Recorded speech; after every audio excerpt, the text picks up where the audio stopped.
नमस्कार, मैं हूं विक्रम सिंह राजपुरोहित और आप देख रहे हैं एवन उत्तर प्रदेश। एक नजर डालते हैं अभी तक की खास खबरों पर।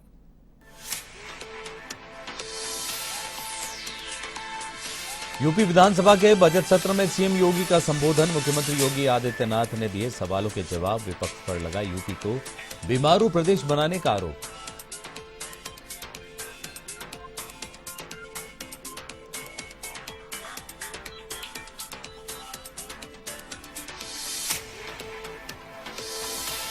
सीएम योगी आदित्यनाथ के नाम एक और कीर्तिमान। यूपी में लगातार सबसे लंबे समय तक मुख्यमंत्री बनने का रिकॉर्ड। मुख्यमंत्री पद पर 5 साल 346 दिन पूरे करने जा रहे हैं सीएम योगी।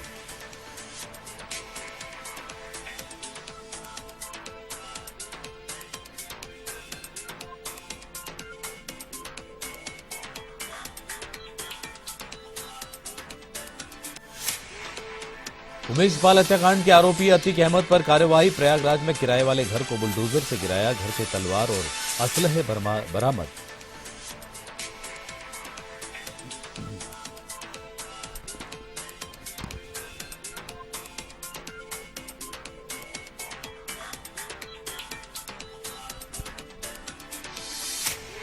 अमरोहा के हसनपुर में बदमाश बेखौफ। कैंटीन संचालक की गोली मारकर हत्या। एसपी ने किया मौका मुआयना। हथियारों की तलाश में जुटी पुलिस।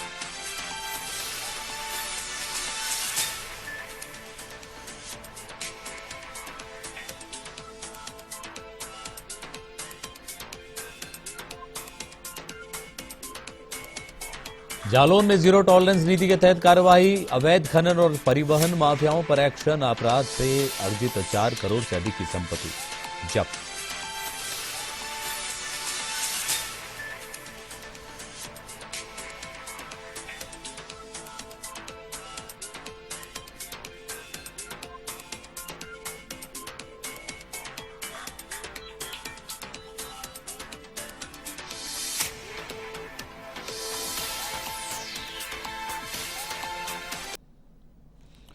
तो खबरें विस्तार से। यूपी के मुख्यमंत्री योगी आदित्यनाथ ने विधानसभा में बजट पर विपक्ष के सवालों के जवाब दिए और पूर्ववर्ती सरकार और वर्तमान सरकार के आर्थिक प्रबंधन पर चर्चा की। सीएम योगी ने वित्त वर्ष 2023-24 के लिए पेश किए बजट के आकार पर कहा कि यह बजट पिछले 6 साल में प्रदेश की अर्थव्यवस्था में हुए विकास को दर्शाता है।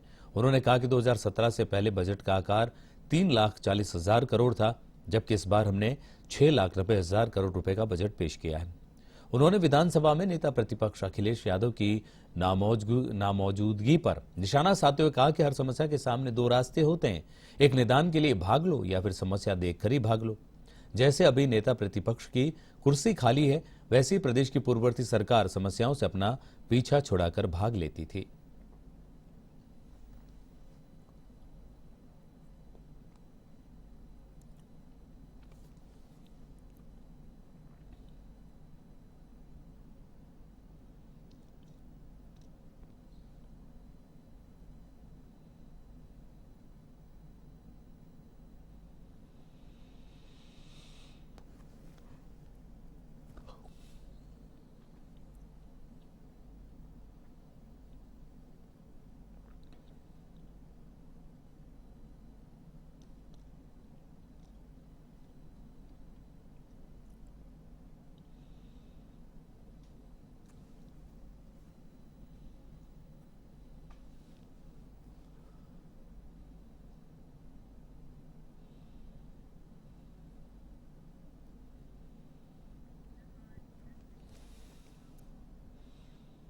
अपने कार्यकाल में कई रिकॉर्ड बनाने वाले यूपी के मुख्यमंत्री योगी आदित्यनाथ एक और नया कीर्तिमान स्थापित करने जा रहे हैं। सीएम योगी यूपी में लगातार सबसे लंबे समय तक मुख्यमंत्री बनने का रिकॉर्ड बनाने जा रहे हैं। वह मुख्यमंत्री पद पर 5 साल 346 दिन पूरे करने जा रहे हैं। 19 मार्च 2017 को योगी आदित्यनाथ ने मुख्यमंत्री पद की शपथ ली थी।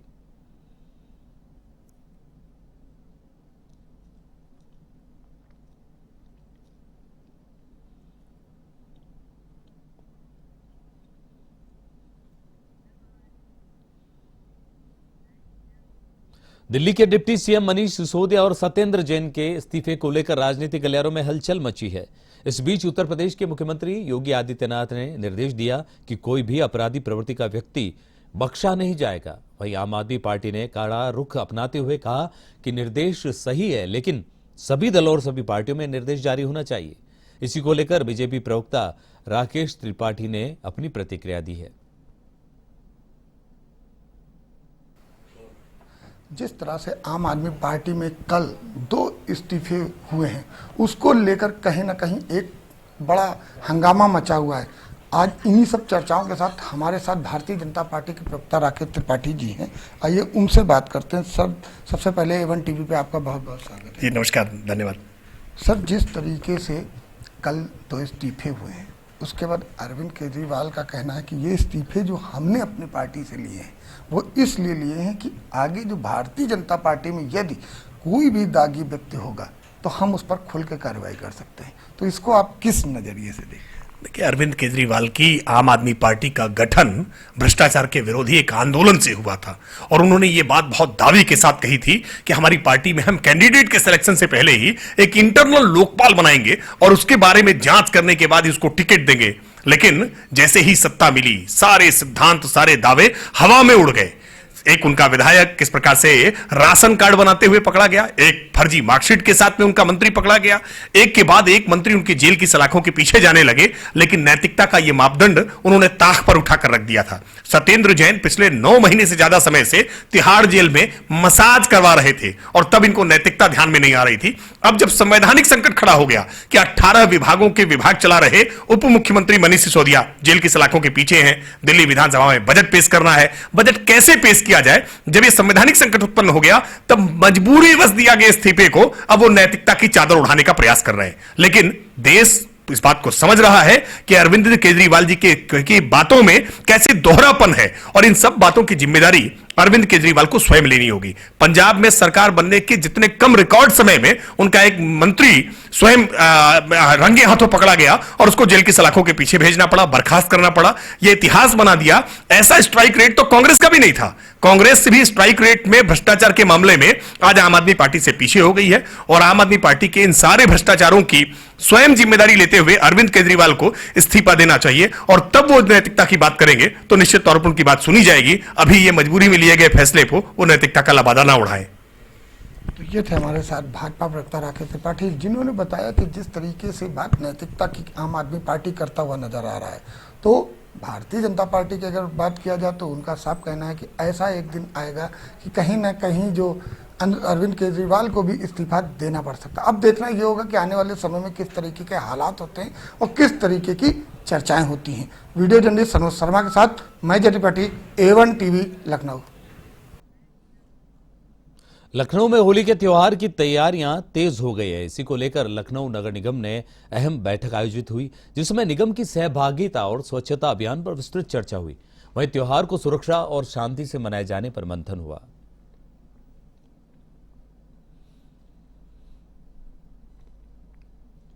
कहीं ना कहीं होली का त्यौहार पूरी तरह से आ चुका है। अगर हम बात करें तो राजधानी लखनऊ में होली को लेकर किस तरह की तैयारियां हैं, इन सब चीज़ों को लेकर आज नगर निगम में एक अहम बैठक की जा रही है, जिसमें आपको बताते चले कि जो नगर आयुक्त इंद्रजीत सिंह के साथ साथ अपर नगर आयुक्त भी यहाँ मौजूद हैं और सबसे बड़ी बात यह है कि सभी पार्षदगण यहाँ पर बुलाए गए हैं। सभी पार्षदगण सभी वार्ड के अपने पार्षद हैं और यहाँ पर पहुँचकर कहीं न कहीं एक बैठक करते हुए नजर आ रहे हैं। उनका यही है कि जो त्यौहार है, त्यौहार को किस तरीके से शांतिपूर्ण और बड़े ही शांति से और हर्षोल्लास से मनाया जाए, क्योंकि होली का त्यौहार कहीं ना कहीं हुड़दंग के रूप में मनाया जाता है। जिस तरह से हम बात करें तो कहीं ना कहीं डीएम सूर्यपाल गंगवार ने पहले ही आदेशित कर दिया था कि किसी तरीके की कोई लापरवाही नहीं होनी चाहिए। इस बार होली को बड़े ही शांति से मनाना चाहिए और उसी चीज़ों को देखते हुए नगर निगम में आज यहाँ पर एक बैठक की और बैठक में बुलाकर सभी पार्षदों को आमंत्रित किया और इस बैठक में कहीं ना कहीं बात की जा रही है कि जो त्यौहार है, ये त्यौहार बड़े ही हर्षोल्लास से मनाएं और शांति से मनाएं। लेकिन त्यौहार की अगर हम बात करें तो त्यौहार को पूरी सुरक्षा से मनाना चाहिए और सुरक्षा की व्यवस्था के साथ ही नगर निगम कहीं ना कहीं जागरूक दिख रहा है और जागरूकता के साथ साथ जो त्यौहार हैं, उन त्यौहार में क्या क्या चीज़ों के उन्होंने इस बार प्रोवाइड किया है और क्या क्या सावधानी रहेंगी, किन किन चीज़ों, उन नियमों को लेकर आज ये बैठक हो रही है। इस बैठक के बाद कहीं ना कहीं ये निर्णय होगा कि ये त्यौहार जो हो रहा है उस पर नगर निगम किस तरीके से अपनी सहभागिता करता हुआ नजर आएगा और ये जो त्यौहार है शांतिपूर्ण और हर्षोल्लास से किस तरीके से मनाया जाएगा। वीडियो जर्नलिस्ट सनोज शर्मा के साथ मैं जय त्रिपाठी, A1 टीवी, लखनऊ। फागुन का महीना और होली का पर्व, ऐसे में होली के त्योहार को लेकर लखनऊ में तैयारियां जोरों पर है। होली का त्योहार हुड़दंग से भरा होता है, ऐसे में पूरी सतर्कता के साथ होली खेलने के निर्देश जारी हो गए हैं। आखिर होली त्योहार पर किस तरह की तैयारी और निर्देश जारी किए हैं, लखनऊ के जिलाधिकारी सूर्यपाल गंगवार से खास बातचीत की हमारे संवाददाता जय त्रिपाठी ने। लखनऊ में होली का त्यौहार बड़े ही उत्साह के साथ मनाया जाता रहा है और इस वर्ष भी लोग पूरे उत्साह के साथ होली का त्यौहार मनाएंगे। होली मिलन का जो समारोह होते हैं उसमें लोग पार्टिसिपेट करेंगे। इसमें सबको ध्यान में रखने की कुछ चीज़ें हैं, कुछ एहतियात बरतनी होती है। अति उत्साह में किसी के द्वारा कोई ऐसा कृत्य ना किया जाए जो दूसरे को क्षति पहुंचाए, चाहे वो भावनात्मक रूप से हो या शारीरिक रूप से हो। तो आपको अपने आचरण की मर्यादाओं का पालन करते हुए होली के त्यौहार को मनाना है। ये आपके लिए भी सुखद रहे और दूसरों के लिए भी सुखद रहे, ये इस बात का पूरा ध्यान रखना चाहिए। कई लोग इसको बहुत अच्छी तरह से मनाते हैं, लेकिन कुछ लोग नकारात्मक तरीके से, चाहे वो शराब पी के या किसी भी कारण से गैर जिम्मेदाराना बिहेव करते हैं, उनके लिए सख्त हिदायत दी गई है कि किसी प्रकार से कानून का उल्लंघन अगर कोई करता है तो उसके विरुद्ध सख्त कार्यवाही भी की जाएगी। जैसे शराब पीकर गलत तरीके से गाड़ी चलाना, दूसरों को की लाइफ को रिस्क में डालना, इस तरह की चीज़ें जो कोई भी करेगा, चाहे वो मोटरसाइकिल से स्टंट हों या बाइक्स का बड़ी तेज़ी से चलाना या बहुत हूटर का प्रयोग करना, इस तरह की चीज़ें सड़कों पर नहीं दिखना चाहिए। और एक सौम्य तरीके से पर्व के रूप में हमको इसे मनाना चाहिए, अपनी सीमाओं का, अपनी मर्यादाओं का ध्यान रखते हुए। इसमें हुड़दंग नहीं होना चाहिए। ये हम सबकी सामाजिक जिम्मेदारी है कि हमारे किसी आचरण से किसी का अहित ना हो, किसी को आघात ना पहुंचे। उमेश पाल की हत्या में शामिल आरोपी के घर पर पीडीए बुलडोजर चला, जिस घर को गिराया जा रहा है यह खालिद जफर नाम के व्यक्ति का बताया जा रहा है। बुलडोजर एक्शन के दौरान आसपास के रास्तों को पुलिस ने बंद कर रखा है और मौके पर आरएएफ को भी तैनात किया गया है। बता दें कि खालिद जफर की 2 से 2.5 करोड़ की संपत्ति पर ध्वस्तीकरण की कार्रवाई की गई है।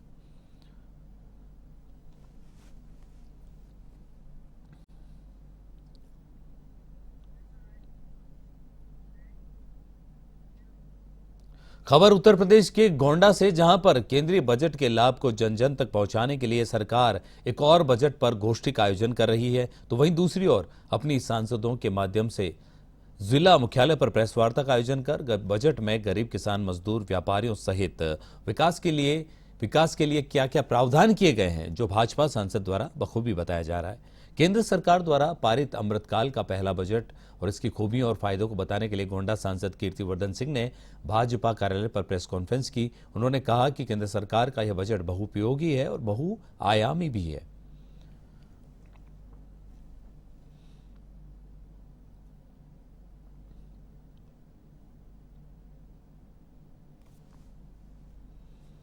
बजट है, इसका मुख्य लक्ष्य है कि जो हमारे मिडिल क्लास है, जो हमारे पिछड़े लोग हैं, जो हमारे दलित लोग हैं, शोषित लोग हैं, उनको एक समान पायदान पर ले जाने वाला बजट है ये। आज हमारा देश एक इस तहलील पे खड़ा है जहां पे हम लोग एक विश्व में एक बड़ा ताकत बन सकते हैं। और जो G20 में हमारे प्रधानमंत्री जी को G20 का अध्यक्ष बनाया गया, एक ये अपने में एक बहुत बड़ा संदेश है। और ये जो बजट है इन सब चीजों को लेके चल रहा है कि आगे अपने देश के 25-50 साल की नींव इस बजट से निर्धारित होगी और बनेगी। खबर की ओर, अलीगढ़ के थाना रोरावर क्षेत्र में अधेड़ की चाकू से गोदकर निर्मम हत्या कर दी गई।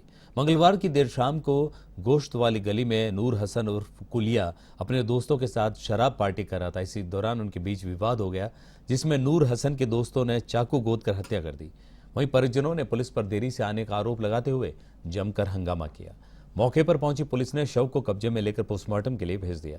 साथ ही आरोपियों की गिरफ्तारी के लिए टीम गठित कर आरोपियों की तलाश जारी कर दी है।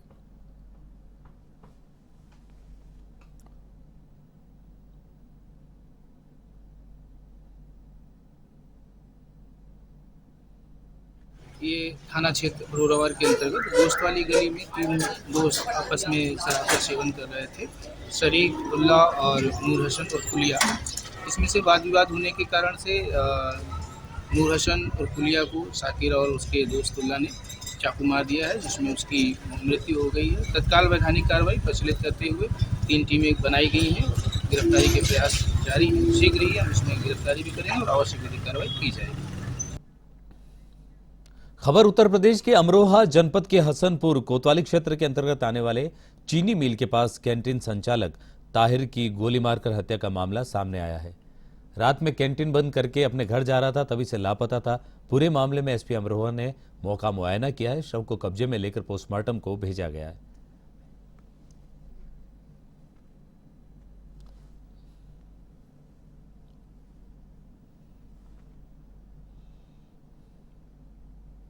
थाना हसनपुर क्षेत्र का प्रकरण है। इसमें पुलिस को सुबह सूचना प्राप्त हुई कि एक डेड बॉडी यहाँ पे आम के बाग में पड़ी हुई है। मौके पे यहाँ पे पुलिस बल यहाँ पे पहुंचा तो बॉडी की तस्दीक की गई। इनका नाम ताहिर है। ये रहने वाले मूल रूप से हयात नगर के हैं। यहाँ पे ये एक दुकान चलाते हैं, कैंटीन चलाते हैं। जो पता चला है कि रात में यहाँ से निकले थे, फिर उसके बाद में इनकी कोई सूचना नहीं हुई। मौके पे यहाँ पे आके देखा तो इनके सर में हेड इंजरी है। वो चेक कराया जाएगा कि फायर आर्म इंजरी है या किसी ब्लंट ऑब्जेक्ट से किया गया है। यहाँ से इनकी बॉडी को पीएम के लिए भेजा जा रहा है और फैमिली से एक एप्लीकेशन ली जाएगी, जिसके आधार पर मुकदमा पंजीकृत कर अग्रिम कार्रवाई की जाएगी। Thank you.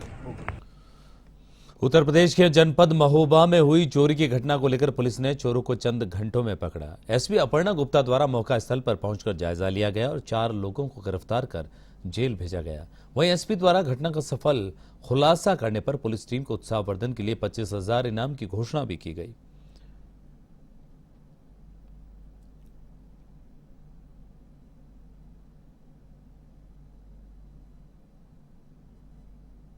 देखिए, कल शाम को कोतवाली पे महोबा पे एक बिजनेसमैन के द्वारा सूचना दी गई थी कि उनके बंद मकान में बहुत सारा कैश और ज्वेलरी जो है वो चुरा ली गई है।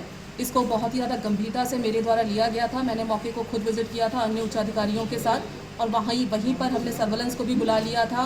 बहुत सारे सीसीटीवी फुटेज देखे गए थे। बहुत सारे इसमें जो है सर्वेलेंस की कार्रवाई की गई थी और मुखबिर मामूर किए गए थे।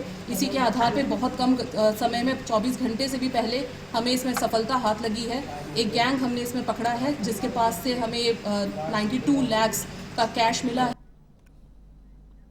रायबरेली के मील एरिया में 6 वर्षीय मासूम के साथ दुष्कर्म का मामला सामने आया है। पड़ोसी युवक ने इस वारदात को अंजाम दिया। वहीं घटना की सूचना पाकर पुलिस अधीक्षक और एडिशनल एसपी ने मौका मुआयना कर आरोपी को गिरफ्तार कर लिया।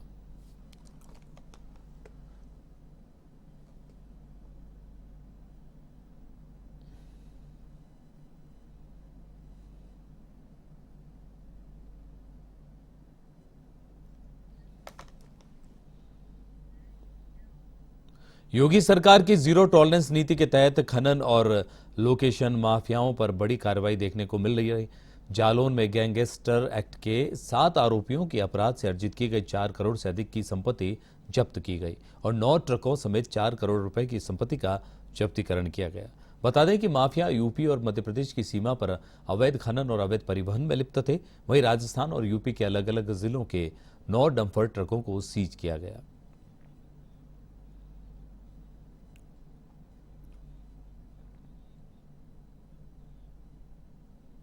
सर, आज माधोगढ़ में कार्रवाई की गई है। क्या कार्रवाई हुई है और कितना माल है जो कुर्क किया गया है, क्या है पूरी?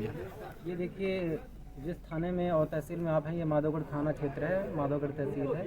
इसके सटी हुए मध्य प्रदेश की सीमा है। मध्य प्रदेश की सीमा से सटे होने के कारण यहाँ अवैध बालू परिवहन एवं बालू खनन की समस्याएं आती थी, जिसके संज्ञान लेते हुए प्रशासन एवं पुलिस टीम ने कठोरतम कार्रवाई की है, जिसके तहत मुकदमा संख्या 142/22 पंजीकृत हुआ है तत्क्रम में कठोरतम कार्रवाई करते हुए माननीय जिलाधिकारी जालौन द्वारा संपत्ति जब्तीकरण की कार्रवाई की गई, जिसमें 9 ट्रक जिनकी अनुमानित कीमत 4 करोड़ से अधिक है को जब्त किया गया है।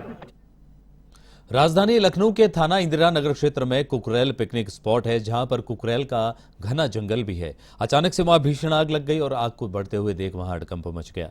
वहीं इंदिरा नगर फायर स्टेशन की टीम ने मौके पर पहुंचकर आग बुझाने का प्रयास किया।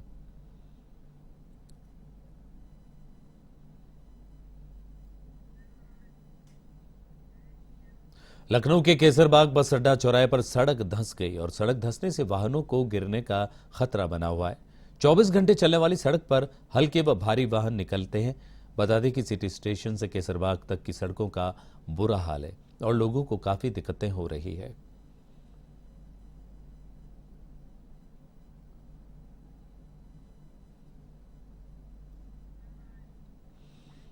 खबर उत्तर प्रदेश के सिद्धार्थनगर जिले की है, जहां पर श्री विष्णु महायज्ञ और श्री राम संगीतमय कथा के तीसरे दिन भगवान श्री राम के जन्म उत्सव में श्रद्धालु झूम कर नाचते नजर आए।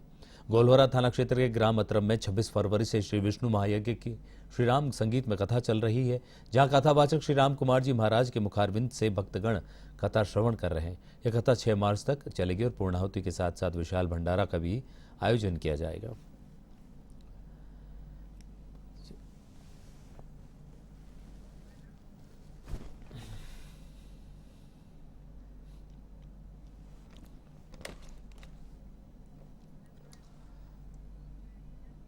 तो इस बुलेटिन में इतना ही। देश प्रदेश और दुनिया की बाकी खबरों से अपडेट रहने के लिए देखते रहिए A1 न्यूज।